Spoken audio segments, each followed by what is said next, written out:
Ahoy, mates. My name's Captain Cordell, and today we're back again into Pixel Box Podcast. It's been a very long time since our last guest, and this is a very important guest that I'm a very big fan of. This is Scottie, the author behind The Third Shift. Would you like to say hello?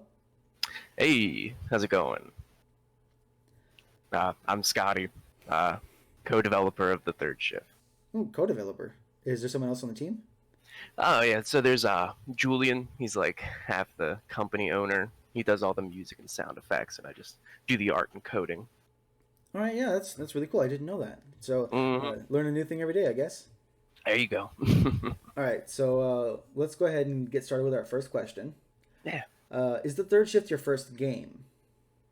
Uh, kinda, kinda. When I started out, when I knew that, I was like, oh man, game development sounds fun. I kind of attempted at it, and I wasn't that good with Game Maker. I make it in Game Maker. And I never really coded or arted before, so I gave it the old college try, and it wasn't that good. So I started making other games in between. So it's kind of my first game, but not my first published game. All right, yeah. And let's see here. How long have you been working on The Third Shift? Uh, Too long, too long.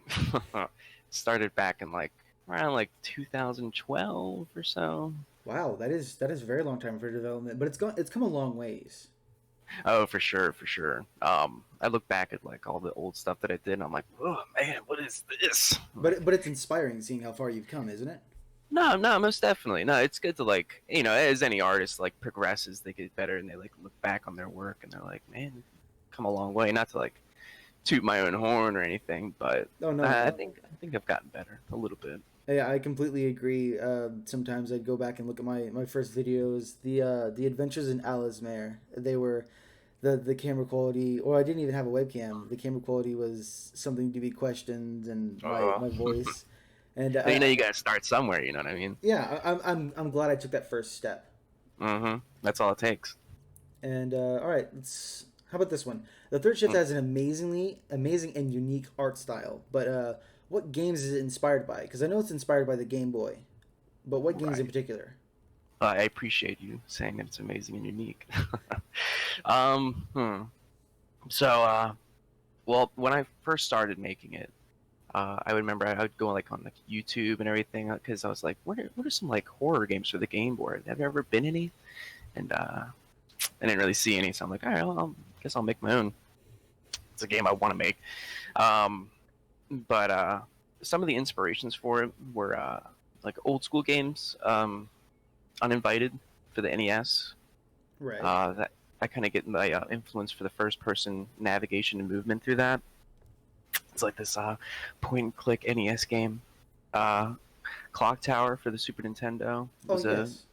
big influence. That's like it's pretty much where I got the third person and the first person ideas from as well. Like how you interact with certain items in Clock Tower, and it'll give you a it's like a detailed first person view. And I always thought that was the way it was done was very creepy. And Resident Evil was also a pretty big inspiration in terms of like the camera angles and whatnot, like the fixed camera views. It's kind of like it's a little bit of an influence on the whole fixed camera views of the game, The Third Shift. It's like a play on that. So I would say those are pretty big inspirations. Yeah, I'd say it. Uh, I will say during my first playthrough when I was recording it for the first time, I was kind of skeptical about it because I saw the way the camera angles were working, and the first thing that came to my mind was one of the recent games that employed something kind of like that, and it was the FNAF franchise. And I feel terrible for thinking Uh, like that, and I was oh pleasantly no, not at surprised. all. No. I was so enthralled to just have a very different experience. The way everything looked, the gameplay, the mechanics, how everything melded together. The demo, if I might break away from the question, is just to say this in person. But the demo was a very healthy mix of everything that I've come to love about indie games. You've sprinkled tons of this uniqueness throughout the entire game, going through the hallway, passing the morgue area. You go through that hallway a lot, and when I was headed towards the end of the game, or the end of the demo, I should say, seeing the missing body from the bed, that just kind of set me off. I couldn't deal with that. I've said it before in my videos, but I am not a big fan of mannequins or dolls or things that shouldn't moving because they creep me out. So That's the that perfect game for you. yeah, okay. So the mannequins moving, I was not a big fan of it. Yes, good, good.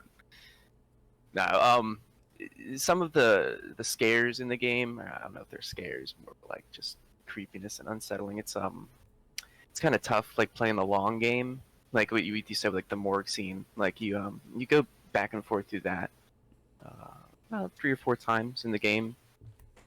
So me personally, I was just a little bit worried about not having like scares up front, just like bang, bang, like not necessarily jump scares, but just like startlers, you know. Yeah, I know what you're talking about, but it's good to play a long game. Right. I'm glad you appreciated that, or I'm glad it scared you. Oh, it was completely. I don't get scared easy because I mean I play video Hmm. games for like a hobby and hopefully for a living, but Right. Right. you get to this pattern where it's like, okay, well, the music cut, I don't see anything else, I don't hear anything, so that means that there's one of three options coming up. So you get to that point where you can guess where something's coming up, so it still gets Spooky's you. ahead. You know. It gets you, but it's not as bad. But with games like yours, you anticipate it and then it doesn't happen. You're like, okay, well that's not right. If it doesn't happen here, then when is it happening? Yeah, I like to mess with the anticipation and whatnot, exceeding expectations and The under ending of the exceeding. demo, I didn't foresee it at all. Good, good, good, good, good. All So right. I'm on the right track. Glad to hear. Oh yeah, perfectly. Right. The inspiration behind the creation. What steps led you to where you were today? What made you come up with the idea of making like a haunted museum type thing? Um, hmm.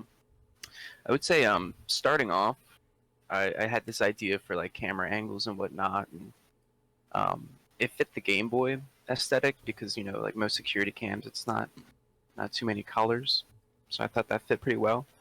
Uh, Starting out, like I had this really dumb story. It's like uh, Daniel, the guy that you're working for, you and him have worked together before. That was the plan. The character is the player. I'm trying to leave that so there's no name Spoilers. or. Well, yeah, well, no, it's just like I want the character to be kind of genderless, but it's based off my cousins, Daniel and Justin. Hmm.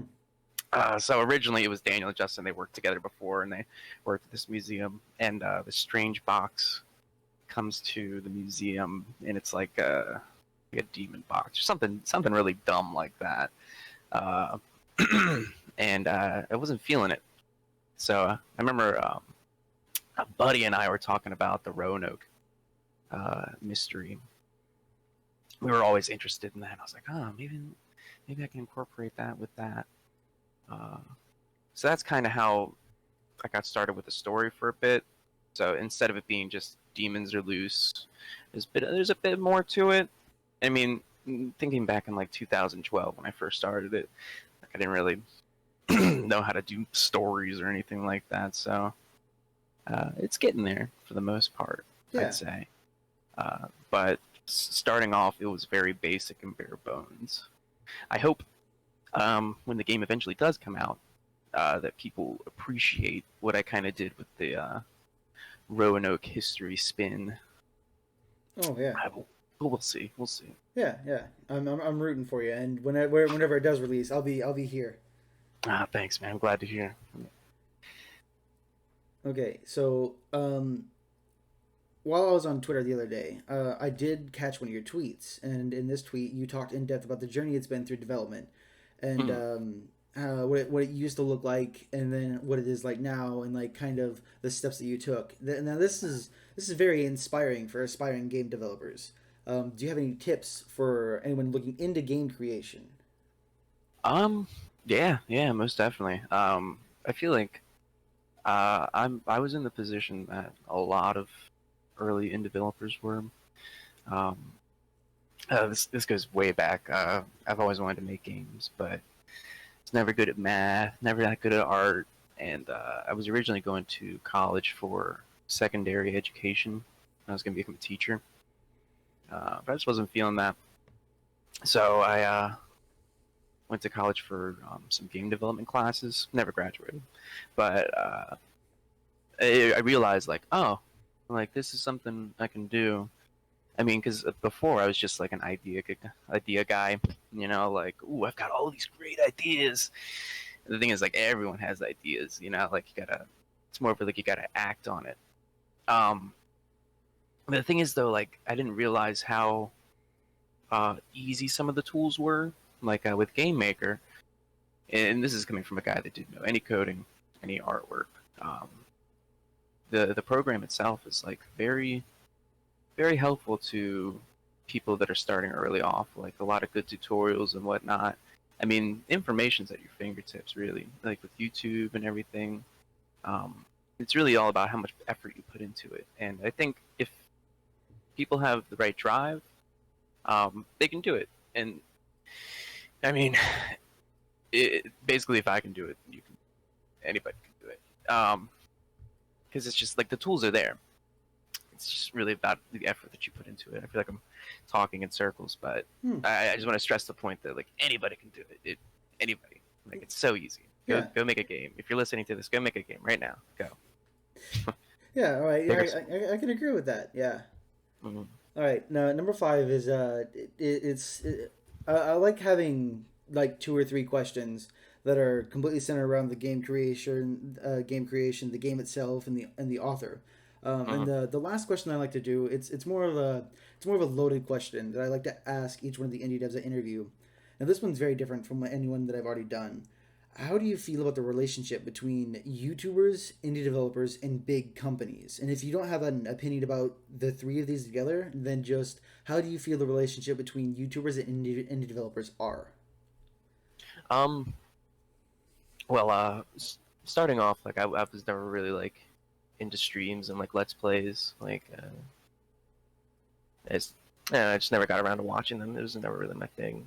But starting to make the game, and I had a few YouTubers play through it, like you included. Thank you very much. Hmm. Um, it was very cool. Like watching someone else play my game, and I I was just enthralled. And it's I think from an indie developer, like we don't really get out that much, or at least I don't. I don't get to see many people play my games, or it's like I don't really like to watch people over their shoulder play my game. But like you gotta see how people are playing it. So I think for the small developers, like YouTubers playing your game is like a very big part of development. Or like necessarily like helping with development. Like just seeing how people interact with stuff. Um, and I think there's a good relationship between the two. I think with the YouTube videos that were made, it garnered a lot of attention that I don't think we would have gotten earlier on, Yeah. which gave us a lot of opportunities for feedback, and it was just really neat. I think now, like I kind of watch YouTubers now. Yeah, there's a couple that play some horror games that I normally wouldn't play because I'm usually pretty scared when it comes to it. Like first person horror games, I just can't do. Like I literally have a heart attack. So it's like it's nice to watch YouTubers play through those, and it's like I don't know, like with any kind of horror movie, if you've got a group of people like all laughing and having a good time, it makes it just a bit easier to take in personally. So I would say YouTube horror games is really helpful for me. Yeah. In terms of like relationships and whatnot, I think it's definitely something that is very helpful, and I'd like to see more of it. Like if more people like YouTubed my game or streamed it or whether like I'd be down for that. It's just like it's such an interesting experience because we've made games before. We've never had really, we had family and friends play them, but not like random strangers play them. To watch them play that and like hear their commentary on how they feel about things, really invaluable. And yeah, I enjoy it. I enjoy it. All right, yeah, yeah. All right, well, that's all the questions that I had. I don't like to bombard the people I interview with questions, but if that's everything that I have, if you don't have any questions for me, that's pretty much it. Okay, right on, man. I can't think of anything. Are you happy with your channel now? Like, are you have Yes. any ideas for? Well, I'd like to start doing more regular live streams if I can get my uh, classes kind of smoothed down. I was speaking to Z Makes Games. I did an interview with them not too long ago, Mm-hmm. but I was speaking with them through Discord the other day, and I ran past her the idea of doing a kind of like a monthly or bi-weekly indie game live stream where I Mm. just collect a whole bunch of indie games and I'd sit down for a couple of hours and I'd talk with people on the D live stream and I'd stream the indie games and I'd say, now this game is really nice. I like this one. It's by such and such. Go check them out. Go download their game. Play their demo. Tell them what you think. You know, if you like it, contribute some money because they work real hard on this. And Mm-hmm. No, no, definitely. just kind of like sit there and give my feedback and my kind of just like talk with the indie devs and the fans of those indie devs and Mm-hmm. kind of work with them and show them how how someone like me, your average I guess student would probably react to that. And I'd like to get to that point. But as to where I am now, I look back when I was when I like I said when I was first starting, uh, Mm-hmm. I felt like I had a lot of problems, and I still have problems. If I had more time, I could edit better, but I'm comfortable with where I am. I never once thought that I'd be currently at the time of this recording sitting 135 subscriptions and Mm-hmm. pumping out at least two videos every week. I never thought I'd get that far. No, it's good, man. I thought that somewhere along the line I'd get distraught and just kind of hang myself up on it and feel like not doing it. And I'm glad that I found itch and I was able to meet so many amazing people through it. Mm-hmm. And I think that most people don't realize like how much effort and like work goes into making these videos. I'm sure, like in terms of like editing and you know, like playing through the games themselves and providing commentary. Like it's not easy, or at least I would assume. A lot of people want to do game videos, but I've actually had a couple people ask me. A lot of people here at the college, they when they find out I'm a YouTuber, they're like, "Oh, so how many do you have?" And I always assume subscribers, and I tell them, "Well, I don't have a lot." Um, I always say around the hundreds mark, and they said, "Well, I mean, that's not that much." And I go, "Well, consider this factor. There are some people that do the exact same thing as me, and they haven't barely broken 50.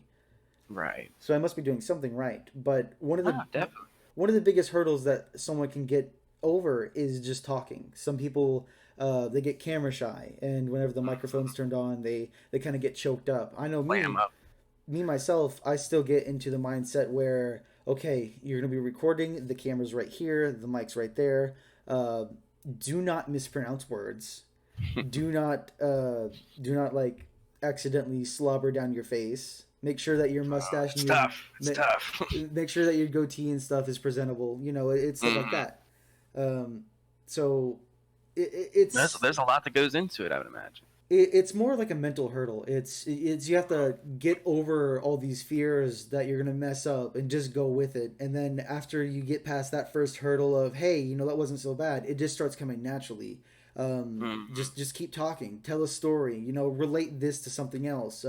If something happens, give an honest reaction to it. Don't play Yep. with it. Essentially, Oh yeah, that's it's very comparable to game development. It's like that initial hurdle of like telling yourself like, I can't code. I've never coded before. I've never done artwork. It's like, nah, just get in there. Like our first game, Catapult.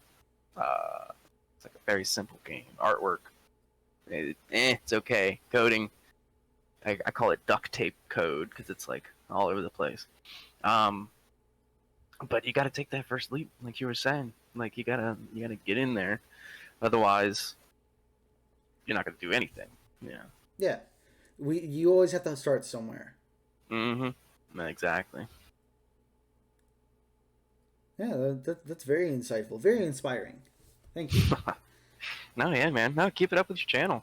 I mean, I want to. I want to start getting out there and promoting myself more and getting Hmm. more views. And eventually, if I get to a point that's big enough, I want to do, like I said, that bi-weekly stream. If people were interested in it, I'd love to do it.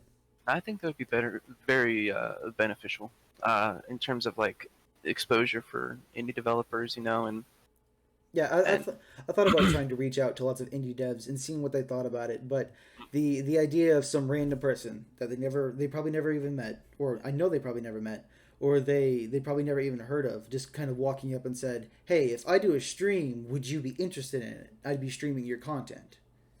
well, I think I mean, coming from experience, like I've never really had anybody um, stream my games or like play them outside of family and friends. So I mean, if there's people like me out there, which I'm sure there are, I'm like that's a very good opportunity.